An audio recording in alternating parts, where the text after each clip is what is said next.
and Camper Potter here for That's My Entertainment, and we are here today with the director, producer, creator, and actor of Henchin, Les Weiler. Welcome, Les, to our TME interview. I'm curious where Henchin, where you came up with the concept. It's a very cute series. I watched. Obviously, I'm assuming that's the pilot episode. Yes, yeah, we actually shot the scripts for one and two, and then edited them together. Where it actually started, weirdly, was watching Cruella. There's a scene in the Cruella movie with Emma Stone where her two kind of bungling idiot helpers that are her villain henchmen have to purposely screw up a robbery. Like they're in there messing with all the dresses and the guard's asleep, and they have to like walk over and like, hey, and like when he wakes up, they're like, oh no, and like have to like fake run away from him. And we were like, and somehow from there we just kind of started this idea of, would villains for henchmen always have to be doing stuff like that, of like we got to goad the like there's a whole economy to this, Lex has to goad Superman into like, come on man, what are we even doing here, chase me. Or the idea that like maybe stormtroopers can shoot if they want to, but they know that guy, they're going to see the others, like I see those guys at softball, I don't want to hit them. Like, is everybody in the stormtrooper Star Wars thing like shooting to miss on purpose?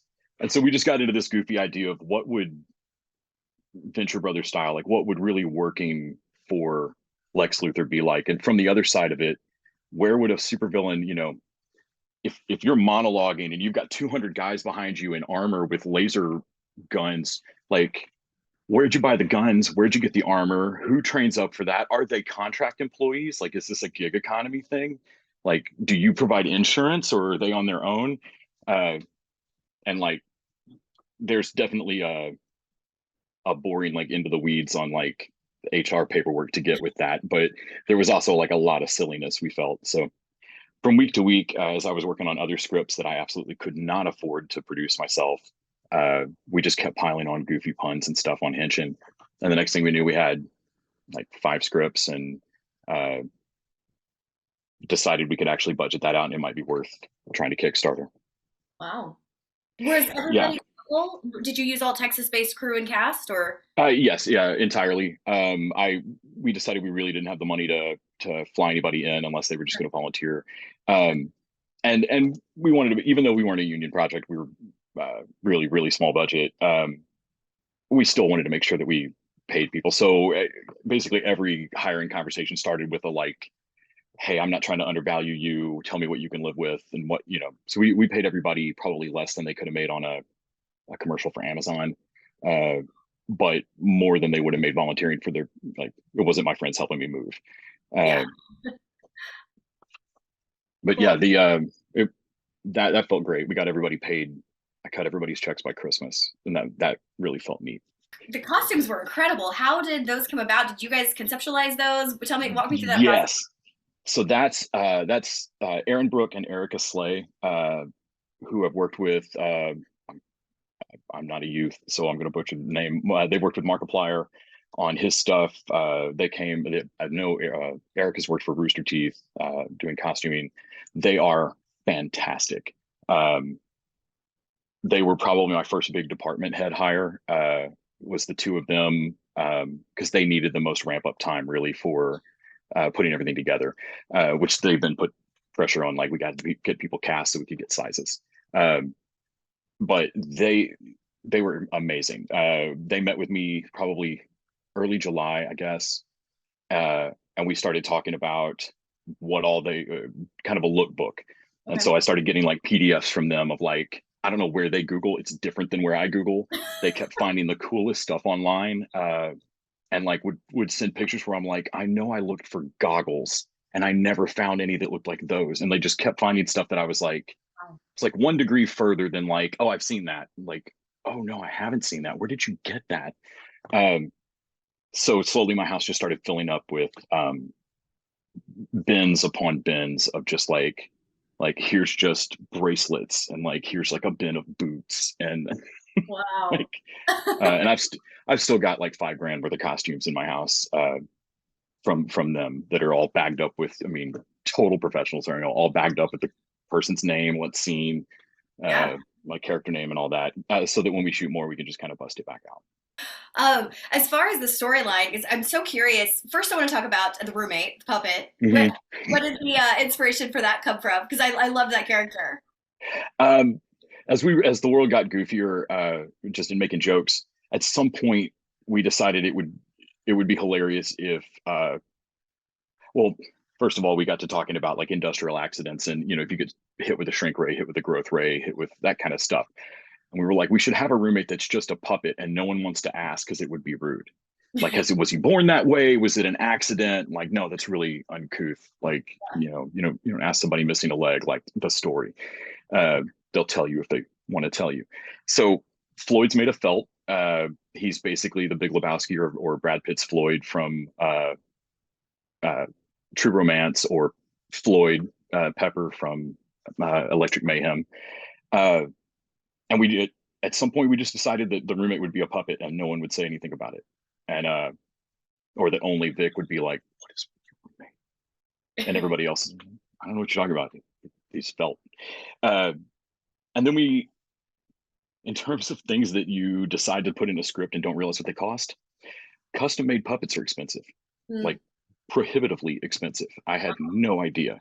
If you don't want to build it yourself, and you want him to be like bigger than a hand puppet, like custom puppets are over $1,000. Wow. Uh, and a 40th of the budget is a lot to spend on like a joke I think is funny. Yeah.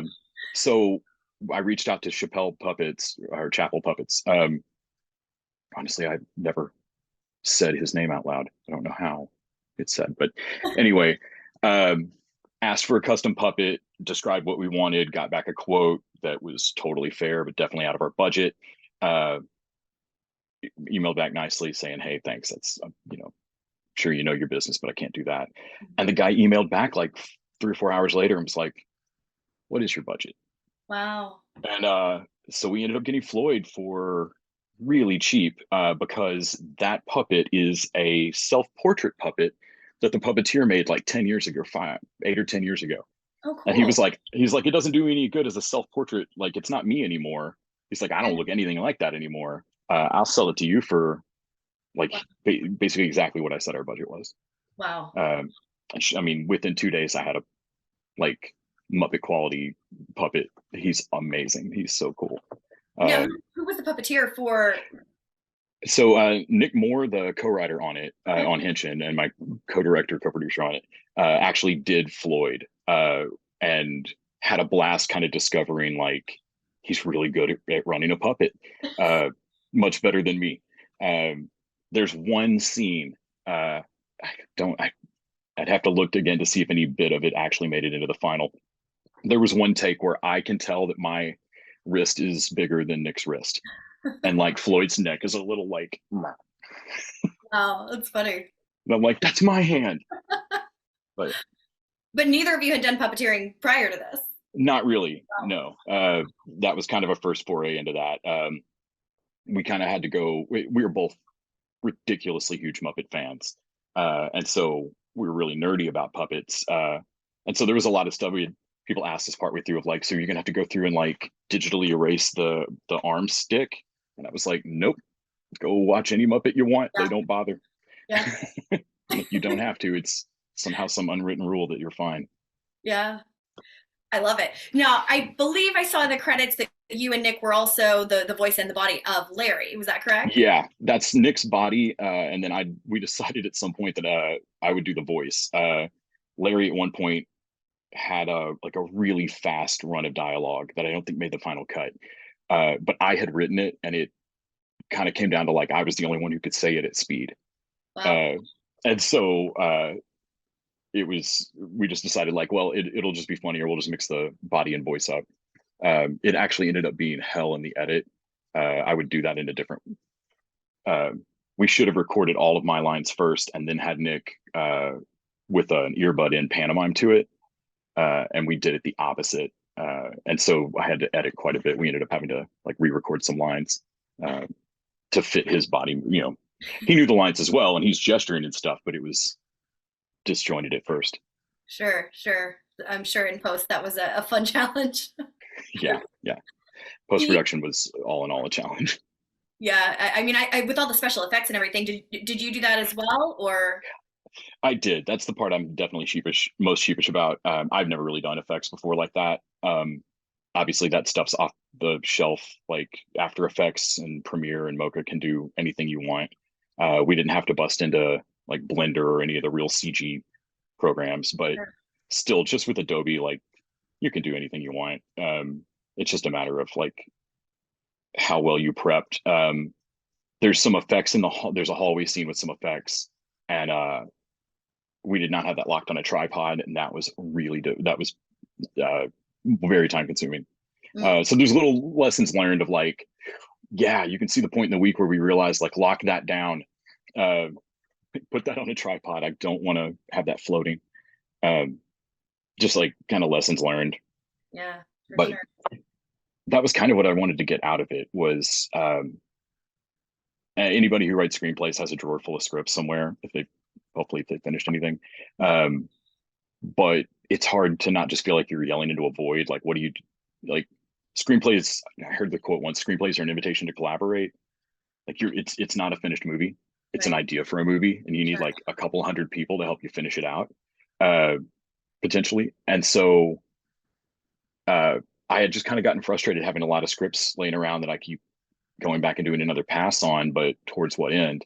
And wanted to see something made all the way through, and not at like, well, we could take $50 and make the world's worst version of this, Sure. but something that I could make that I could be happy with and want to show people, but that we could still really do. And I kind of feel like we crowdfunded a hell of a film school education out of it. Uh, Ah. because I'm very happy with the finished product. I learned a lot. Definitely changed my relationship to how precious you are about writing. Like all of it's just another task to knock down and get done. So was this your first time actually, because you've written several scripts, but was this your first time actually producing one of your? Yes. Wow, Yeah. that's First time we've impressive. taken it all the way through, directing all of it. There are definitely better directors out there than me. Uh, Well, for your I, first time, you got to give yourself but some man, credit. for my first time, I'm real happy with it. Um, there's all the stuff that's wrong with it is not stuff I feel like I did wrong and more, God, I wish we had an extra day in that location kind of stuff. Yeah. Um, there's spots I wish I'd gotten more coverage. I'm sure if I'd gone to film school at some point, I might know some of these things. But I've also been on sets with folks who got out of CalArt last year with a hell of an expensive degree, Mhm. and you're going to make mistakes on your first project Sure. regardless. So I feel pretty good about it. Hopefully everybody thinks it's funny. I have gotten compliments on the writing. That's the one thing of like everything else. I felt like I was like, well, we're just going to do it because I need it done. Mhm. Uh, the writing is the part where I like, well, God, I hope that if nothing else, I hope that it's a good resume piece for that. Yeah. Was any But of it improvised on set, or was? no, Okay, cool. um, no, we there were a couple of spots where we had alternate lines in the script, and if we'd had more time in the location, I probably would have played around. Um, but we were so tight on rehearsal time, just number of takes, like we were moving. Um, we shot the whole thing on iPhone 14s. Oh We wow. had two iPhones. Uh, that was an experience. Uh, I got in huge screaming matches at my phone. Um, they worked great for shooting, and they worked great for not putting another 10 grand towards the camera department. Sure. Yeah. Like I didn't have to go get like a real camera, Mhm. which I wouldn't know how to operate at all. Um, Lenses and such, like I would have been even Yeah. more relying on my director of photography. And Meg, our DP, Meg Seidel, our director of photography, partly took the gig for the weird experience of like, I don't, let's shoot on an iPhone 14 and see what it does. Yeah, yeah. Well, one of the things I wanted to ask you, because you didn't go to film school, I think that's fascinating that, you're kind of a perfect example of you don't have to go into the hundreds of thousands of dollars of debt to get a specific degree in order to make Yeah, your vision come true, your dreams come true. Do you yeah. have advice? I feel like everybody's figuring that out a little bit about college. I know when I'm 45. When I graduated high school and went into college, there was no question in my mind. I was obviously going to college. You couldn't do anything with your life without a college degree. And now that's gone up like I mean, I went to UT Austin, and it's gone up hundreds of percent, like three or 400%. Uh, it's absolutely insane now. Like I got an art degree. It was a bad financial move when I did it in 2001. It's a terrible financial move now. Yeah. Uh, I can't imagine owing like a house mortgage Yeah. when you're still going to get like the world's most basic entry level job. It makes no sense. So like at this point in my life, I don't even understand going to undergrad. Like go take a crappy part time job for a couple of years, get all your hangovers out of the way, then figure out you know a couple jobs you never want to do again, what you might really want to do. You'll know a lot more before spending that money. But as far as film school, I've been told repeatedly it is the most expensive way to meet your crew. Mm. That like you're going to come out of film school with like the 10 people that you are going to make a movie with, but you didn't all have to go into $80,000 worth of debt for that or whatever. Um, a friend of mine that went to CalArt like straight up will not talk about his student loans. like, what, like what do you owe? Um, that said, I'm definitely not bashing on education. Like I'm definitely not a person who's like, well, but you could just figure out how to do it right. Like I'm sitting here in a pile of books about screenwriting and shot direction and indie film production. One of my favorite, the Polish brothers wrote a book on indie film production and directing, uh, but they wrote it in the early aughts. And so like two-thirds of it are still perfectly applicable. And then one-third of it is just nonsense from a like ancient times. Sure. Well, what's the name of that one? Independent film directing, I think, is the exciting title of that. I think is what it's called. It's by Mark and Michael Polish. It's a lot of books like that are really dry. Theirs is really entertaining. They've got weird stories about like how they got Nick Nolte to be in a micro budget production and how he basically snuck off set from Incredible Hulk and they couldn't change any of his hair and beard because no one from Marvel knew he'd left set. Oh, I'm like, you can't change anything. You got to go right back. Uh, so like, it's a whole book full of just like that. I would read it for that. No, you're not. Yes, you're being insane, but that doesn't mean you can't do this. hmm. Like, that jolt of like, no, you can figure this out. Um, the movies that get made are movies that are funded. There's no meritocracy. Yeah. If you have the money to make a movie, you can make your movie. Um, so it took us 3 months of prep. Kickstarter is difficult, um, but we put our money together and then we made our movie. Yeah. I think I had 20 crew and 30, 20 and 25 actors or so, um, and a couple of just like friends who were extras, Sure. folks in the yogurt shop and stuff. Sure. I mean, it's impressive that, I mean, I know, like you said at the beginning of our chat, that there's people that can make, films for a third of that or a fourth of that, but the Yeah. quality isn't there. And I think that for you, for 40 grand, putting that into this, to me, it looks like a higher budget than that. So I think it's impressive that you Uh, were able to pull it together in that short of a, just, short of a production time too, 6 days, 40K. I think you've done an incredible job. So well, congratulations. thank you. Yeah. For me at this point, I mean, it's like anybody at the end of a project. Like all I see are the seams and like Sure. where I wish we'd gotten this other. Like, Sure. oh, I can't believe we don't have that angle. Uh, but yeah, the more kind of time away from post production and kind of getting to enjoy it again. I love seeing everybody else's work. I think that's really one of the fun things about uh, if you were considering producing or directing anything. One of the neatest things about doing it is getting incredibly talented people together and then watching them do their thing. Mm. Like watching Aaron and Erica just solve problems. Anna, our makeup person, she did at one point a guy compound breaks his arm, and I've still got that in my office. Like it's this tiny little nub that she made in a parking lot. Like built it, painted it onto him, had him hold his arm a certain way, and it looks for all the world like he compound broke his arm. Yeah. Uh, it's she freaking amazing. And it's so fun to like get a talented person, realize that like, man, costumes are your zone of genius. Who do Uh-huh. you know that can do makeup? And they're like, I know the best makeup person in Austin. Like, boom. And watch these people just do all there to do their thing in service of something that you made up to, make your friend giggle. Um, it is the neatest feeling, watching people take it deadly serious.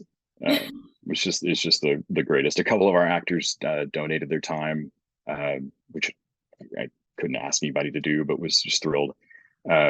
Some folks, ironically, they donated to the Kickstarter, and I also cut them a paycheck, which was weird. It's just a wash with some paperwork in it. Sure. But yeah, it's fun. Like I said, I can't wait to see where everybody goes from here, and I just want to figure out a way to make more that doesn't require me going directly back to Kickstarter. Of course, of course. If you could wave a magic wand and land somewhere distribution wise, what would that be in a perfect world? Where would you want Henchin to end up? Honestly, just because they're my favorite streaming network right now, I kind of want it to be on Tubi. Uh, Cool. I feel like Tubi's the step sibling of all real streaming right now, but they're the ones I go to, and I'm like, oh yeah, mostly because Tubi has a lot of old goofy sitcoms. Tubi has a lot of old cartoons and GI Joe and Mask and Transformers and stuff, and I feel like Henchin fits in there with the folks who lovingly remember all this stuff, will get all these references, and yet also want something that's um, grown up, but not in the boys sense. We're not exploding people on sidewalks or anything. Like it's not ultra gore. It's just a little more grown up and silly. Yeah, yeah, it's very fun. If I know we're coming to the end of our time here, but if people would like to support you now, obviously the Kickstarter has concluded, but how could people support Henchin while you're in this phase of pre-distribution? And is there anywhere that people Yeah, can? you can go to henchintheseries.com, or you can find us on Facebook. Last question for you: if you could go back and give yourself advice from where you're at right now, after after being finished with post production and now looking into distribution and festivals, what would you say to your younger self prior to starting the series? Is there anything that you would have advised yourself, or that you would advise future filmmakers to I take advantage? More department head meetings. I did a great job of finding like really competent, like really professional folks to head up their departments, and everybody thankfully rocked it. But I realized later that the way that I met with the costumers, I could have also been supporting the art department more and supporting the sound department more, and so, like everybody got it done, but we could have probably eked out even more if I had set up more meetings. Just literally, like it didn't occur to me to I should have had like a weekly Zoom call. I don't come from a very corporate background in terms of like let's have weekly meetings just to check in, and I straight up should have. And that was kind of the first real lesson learned, when I looked back, kind of after everything was done. All my department heads rocked, but I could have supported them more. We could have answered some questions that were tiny fires later. We could have been ahead of. Cool. That's nice for This, moving forward to episode 3 and 4 and so forth. mm-hmm. That's good to know, the learn that the lesson. sillier answer is what a producer told me before I started. I asked a producer friend of mine, like, if you were walking through set right now, and we were on a set, like, if you're walking through set and you look down and you found 10 grand, just like laying there, where in production would you put it right now? And she didn't even breathe. She just goes, catering. Wow. You can't believe how much you people eat. And I was like, I was like, yeah, you're feeding us twice. Oh my God, we were eating twice a day on that set. I was like, and craft services, and she's like, food. I can't believe how much food costs. I can't believe how much food we've eaten. It makes sense. I mean, I was ready for the light budget. I was ready for the costumes. I was ready to pay the actors. Wow, y'all eat a lot of food. yeah. Which I thought was hilarious then. And then I looked at like our Chipotle bill at the end of 6 days. I was like, son of a bitch. And that's for Chipotle, which is right. relatively moderately priced. Relatively moderate. Yeah. I was proud that we did not do pizza every day. I had been told by a friend of like, you will have a mutiny, man. Don't do that. But you still gotta, that was just, it was one of those line items that you just don't think of, and it can eat your whole day if you don't have it set up ahead of time. Catering is crazy. Yeah. Like you can't stop directing to go deal with food, but you can't have food not show up. Yeah. And like that was weird. We didn't have a unit production manager. We just had a first AD and a second AD that were monsters at their job, and a couple of PAs that, God love them. We ran to death. They did not die. They're fine. They really are. They're still breathing. They're somewhere. Well, I mean, it sounds like, definitely an incredible experience full of challenges as to be expected for a first time filmmaker. But overall, I think that the finished product looks incredible. So I'm excited to see Yay. where you go from here. Yeah, me too. I'm so glad you liked it. It's I so good did. to see you again. All right, guys, there you have it. Be sure to stay tuned for more updates on Henchin. I'm Camper Potter for That's My Entertainment, and that's my entertainment. What's yours?